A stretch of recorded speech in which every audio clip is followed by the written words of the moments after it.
All right, let's talk about budgeting. Now, I know what you're probably thinking. Spreadsheets, rules, no more fun, right? But what if we could just completely flip that idea on its head?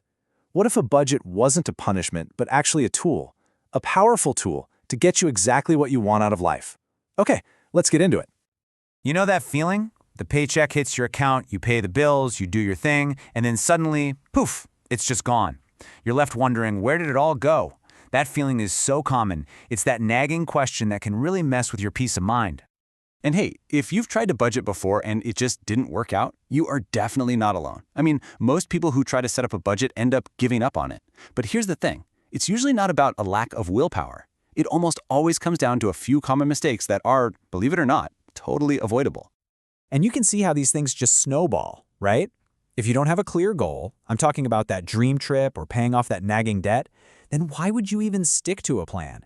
And if your plan is totally unrealistic, like saying you'll never eat out again, well, you're just setting yourself up to fail. Then of course, some expense you completely forgot about pops up. The final blow, a budget that's so tight, there's no room for any fun at all. It just makes you want to give up completely. This right here, this is the single most important idea we need to get our heads around. We've been taught to think of a budget in terms of what you can't do, what you have to cut back on, what you have to give up. But that whole way of thinking is just wrong. A budget is about what you can do. So instead, I want you to think of it like this. A budget is your personal game plan. It puts you in the driver's seat. It's about you consciously deciding where your money is going to go so that it starts working for your goals, instead of just disappearing. We're not building a prison here, we're drawing a treasure map. Okay, so let's just cut through all the complicated jargon for a second. At its absolute core, a budget is simply this: a written plan. That's it. It's not some scary, intimidating financial document. It's just a tool. It shows you what's coming in, and it helps you decide, with intention, where it's all going to go. Pretty simple when you put it like that, huh? So why even bother with this plan? Because the plan is the bridge. It's what connects the reality of your life today with the vision of where you really want to be tomorrow. So whether your big goal is the incredible peace of mind that comes from being debt-free, or the pure excitement of finally booking that trip, your budget is the thing that's going to get you there. Okay, let's get our hands dirty. The very first step in making any plan is just gathering some intel. You can't draw a map if you don't know the terrain, right? So before we can tell our money where to go, we need a super clear picture of where it's going right now. And this is our starting line. Not your total salary, which can be a kind of misleading number, but your net income, your take-home pay. This is the actual amount of money that lands in your bank account after they've taken out all the taxes and deductions. This number, this is the real money we have to work with. Okay, next up, you have to be a bit of a detective for a month or so and just track what's going out. And listen, the goal here is not to judge yourself. It's just about collecting data. And the best news? The right method is whichever one you'll actually stick with. It doesn't matter if you're a tech person who loves an app or if you're old school and prefer a notebook. Just get that clear picture. So as you start tracking everything, you're going to notice two big categories start to form. First, you've got your fixed expenses. These are the predictable ones, the pillars of your budget, like rent or a car payment. Then you have your variable expenses. These are the ones that can change from month to month, like groceries, gas, or entertainment. Figuring this out is so key because your variable expenses are where you have the most power to make changes. Now for what might be the most important sorting game you'll ever play, separating your needs from your wants. Needs are the absolute must-haves: a roof over your head, food, utilities, the basics. Wants are everything else. The stuff that makes life awesome but isn't strictly necessary for survival. This isn't about feeling guilty about your wants, it's just about identifying them so you can be intentional about them. All right, you did the hard part. You know what's coming in, you've got a handle on what's going out. Now for the really fun part, creating the actual plan. This is where we take all that information and give it a structure, a purpose, a mission. If you're looking for a simple, powerful way to get started, like today, the 50-30-20 rule is a fantastic place to begin. It got really popular because it's so incredibly straightforward. Instead of getting bogged down tracking every last penny, it just gives your money three main jobs to do. So, how does it work?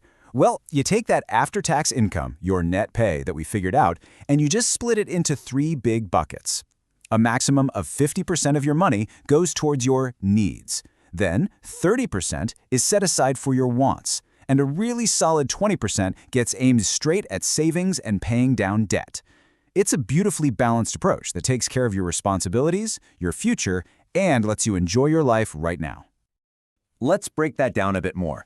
That 50% for needs, that covers your essentials: housing, food, utilities, and those minimum payments you have to make. The 30% for wants is your fun money: hobbies, that vacation, streaming services, all that stuff. And that last 20%? Well, that's you investing in your future. It's for building up an emergency fund, saving for retirement, and throwing extra cash at debt to get rid of it faster. Now, what if the 50-30-20 rule feels a little too broad for you? Maybe you're the kind of person who really loves having detailed control. If that sounds like you, there's another great method called zero-based budgeting. The idea here is simple, but it's really powerful. At the beginning of the month, you give every single dollar from your paycheck a specific job to do. So, your income minus all your planned expenses, and that includes saving, should equal zero. It doesn't mean you have zero money left. It just means every single dollar has been accounted for and put to work for you. So, you've made a plan. That's awesome. But let's be real for a second. Living with the plan is a whole other challenge, right? A budget isn't something you just set up once and forget about. The final and honestly most important step is building the habits that make this a real, sustainable part of your life. So how do you make it stick? First, automation is your best friend. Seriously, set up automatic transfers to your savings account for the day you get paid. You pay your future self first, without even thinking about it. Second, check in on your budget, at least once a year or whenever something big in your life changes. And maybe most importantly, be kind to yourself. If you go over budget one month, it's not the end of the world. Don't throw the whole plan out. Just figure out what happened and get back on track. Progress is the goal here, not perfection. This quote just nails it. The biggest enemy of a good plan is the desire to have a perfect plan. Don't get stuck trying to get everything exactly right from day one. Your first budget is not going to be your final budget. The real magic happens when you just start and you keep it moving. So at the end of the day, remember this. Your budget is not some rigid set of rules that you can never break. Think of it as a living, breathing guide. It's your personal business plan, designed by you, for you, to help you build the life that you actually want to live. And really, that's the big question, isn't it? We've talked about the how, but the why? That's all you. You're in control. You've got the map. So take a second and think about it. Where do you want your money to take you? Thanks for tuning in.